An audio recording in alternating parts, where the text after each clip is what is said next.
নমস্কার বন্ধুরা, মালতীর হ্যাংলা হেসেলে তোমাদের সবাইকে স্বাগতম। আজকে তোমাদের জন্য দারুণ একটা রেসিপি নিয়ে এসেছি বন্ধুরা। আজকে একটা ইঁচড়ের রেসিপি তৈরি করব, পুরো ইউনিক একটা রেসিপি বন্ধুরা। আমরা তো কড়াই চিকেন খেয়েছি, হাতে মাখা চিকেন খেয়েছি। আজকে আমি হাতে মাখা কড়াই ইঁচড় করব। সেই জন্য বন্ধুরা ইঁচড়টাকে একটু আমি ভালো করে কেটে ধুয়ে হালকা করে একটু সিদ্ধ করে নিয়েছি, একদম সামান্য, বেশি না। এই দেখো ইঁচড়গুলো কিন্তু আমি দিয়ে দিলাম। আর আমার আবার এই ধরনের ইঁচড়গুলো খেতে ভালো লাগে, একদম কচি ইঁচড় খেতে ভালো লাগে না, ওগুলো আবার একটু শক্ত শক্ত থাকে। আর এই ইঁচড়টা দেখো একটু দানা দানা হয়েছে, দারুণ লাগে খেতে। আমি ইঁচড়গুলো কিন্তু কড়াইতে দিয়ে দিলাম।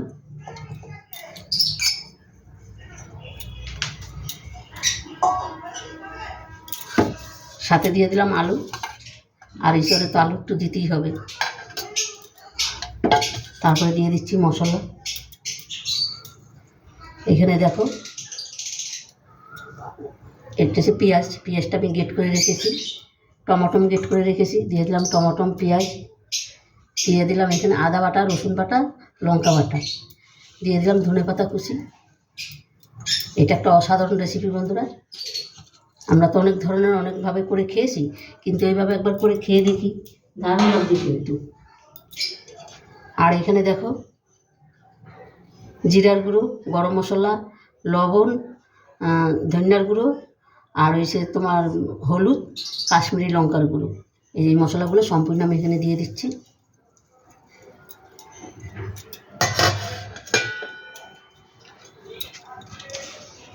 দিয়ে দিলাম চিংড়ি মাছ।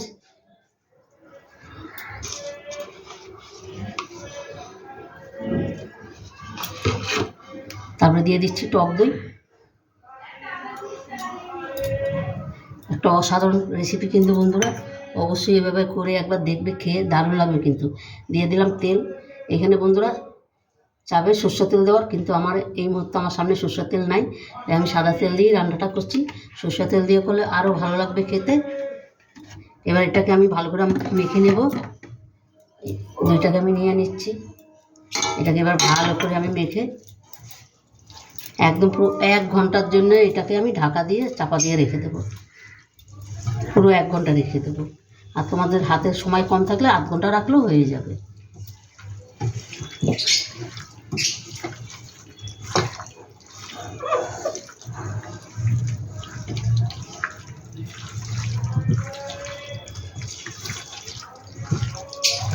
এটা কিন্তু আমার মাখা হয়ে গেছে।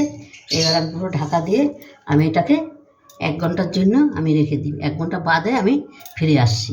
আর তোমরা বন্ধুরা পুরো ভিডিওটা দেখতে থাকো, অসাধারণ লাগবে একটা নতুন ভিডিও। বন্ধুরা আমি কিন্তু 1 ঘন্টা বাদে ফিরে আসলাম। গ্যাসটা জ্বালিয়ে দিচ্ছি।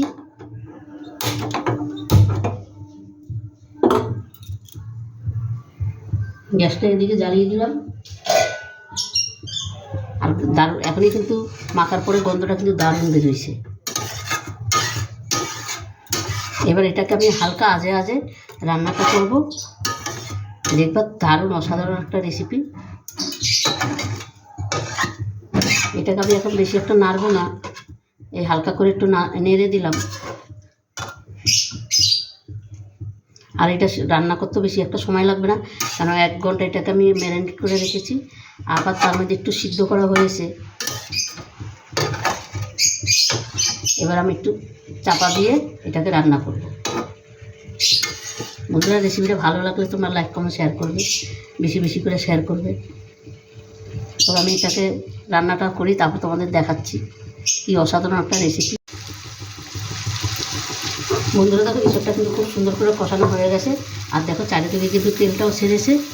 এবার আমি জল দিয়ে আবার একটু ঢাকা দিয়ে 5 মিনিট রান্না করে নিই, তবে আমার হাতে মাখা কড়াই ইঁচড় কমপ্লিট হয়ে যাবে।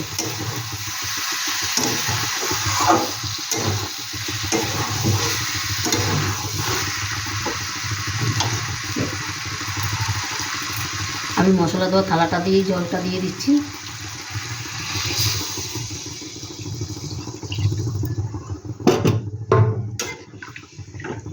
এবার আবার ঢাকা দিয়ে আবার রান্নাটা করে নিন।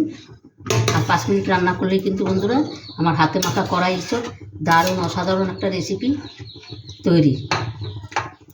মানে কোনো জবাব নাই, এত সুন্দর এই রেসিপিটা। তোমরা একবার না করে খেলে বুঝতে পারবে না এটা স্বাদ কেমন। আবার ঢাকা দিয়ে আমি রান্নাটা করে নিই।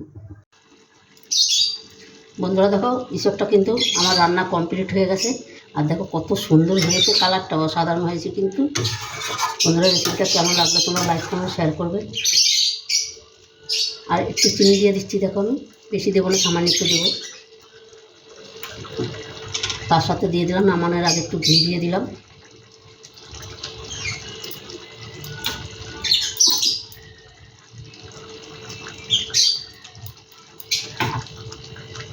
বন্ধুরা রেসিপিটা ভালো লাগলে লাইক কমেন্ট শেয়ার করে দেবে।